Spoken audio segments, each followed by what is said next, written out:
अमित सिंह चौहान जी, दिल्ली से। श्री हरिवंश महाराज। महाराज श्री, आपके चरणों में दंडवत प्रणाम। महाराज जी, क्या शरीर पर आने वाले रोग, कष्ट, मनोकामनाओं की पूर्ति के लिए शिवलिंग और मंदिरों में जो रोग शोक आते हैं, उसके लिए शिवलिंग या मंदिरों में जो टोटके की क्रिया बताई जाती है, क्या उनका कोई महत्व होता है? क्या हमें संकट की निवृत्ति के लिए केवल नाम जप करने से मात्र? ऐसा है कि जैसे हम भगवान शंकर में जल चढ़ा रहे हैं, बिल्व पत्र चढ़ा रहे हैं, बैठ करके हम वहाँ मंत्र जप रहे हैं, नाम जप कर रहे हैं और ये भावना कर रहे हैं कि हमारा रोग नष्ट हो जाए, तो जिस कोटि का पाप से रोग हुआ है उस कोटि का जब आपका जप हो जाएगा तो उस पर प्रभाव दिखाई देने लगेगा। ये टोटका नहीं, ये अनुष्ठान है। मान लो नाम जप करना, मंत्र जप करना, जल चढ़ाना, बिल्वपत्र चढ़ाना और भावना से हम प्रार्थना करें कि हे भगवान शंकर हमारा रोग नष्ट कर दो, तो जब उस कोटि का जप हो जाएगा उतना, तो आपका रोग नष्ट हो जाएगा।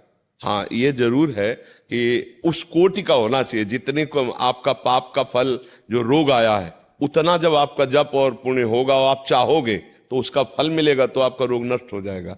क्योंकि भावी मेट सके त्रिपुरारी, भगवान शंकर में सामर्थ्य है, वो भावी को भी मेट सके, आने वाले प्रारब्ध को भी मिटा देते हैं।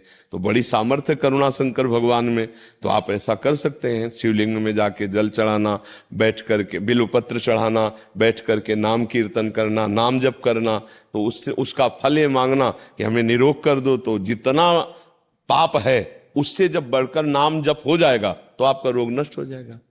ऐसा, इसे टोटका नहीं कहते, इसको आराधना कहते हैं, शिव आराधना। ठीक है, टोटका शब्द अलग है, शिव आराधना शब्द अलग है। तो नहीं, तो इसको टोटका तो कहते नहीं, इसे जादू टोला थोड़ी कहते हैं, ये तो शिव आराधना के अंतर्गत है। आपको टोटका लगता है क्या? नहीं महाराज जी, आपके पूजा मंदिरों में अगर कुछ और बताया जाता है कि ये पूजा कराओ आपकी मनोकामना पूरी हो। नहीं, कराओ वाली नहीं हम कह रहे, करने वाली कह रहे हैं।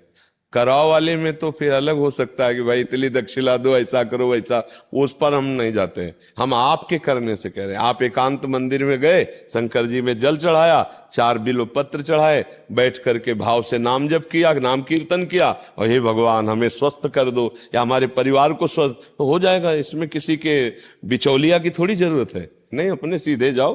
और अगर तुम्हें ऐसा लगता है कि रुपया दें और अनुष्ठान कराएं तो फिर विश्वास करके करो। ऐसा विद्वान हो मिलना चाहिए जो मंत्रानुष्ठान ठीक से करे और आपका पैसा शुद्ध हो, धर्म वाला, और उसको दक्षिणा दो, तो ऐसा भी हो जाएगा। पर हमें लगता है सरल भाव में यही अच्छा है कि अपने बैठ करके भगवान का कीर्तन करे, भगवान की आराधना करे, उन्हीं से प्रार्थना कर ले। ये तो उत्तम बात है। और खूब रुपया बढ़ा हो तो आप ऐसा भी कर सकते हो। रुपया बहुत ज्यादा है क्या?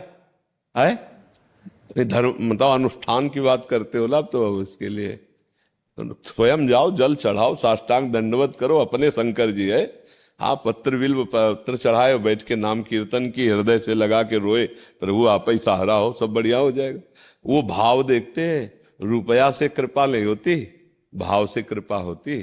अगर दैन्य हो जाओ तो भगवान शिव प्रसन्न हो जाएंगे, वो प्रसन्न हो गए तो बहुत बढ़िया मंगल हो जाएगा।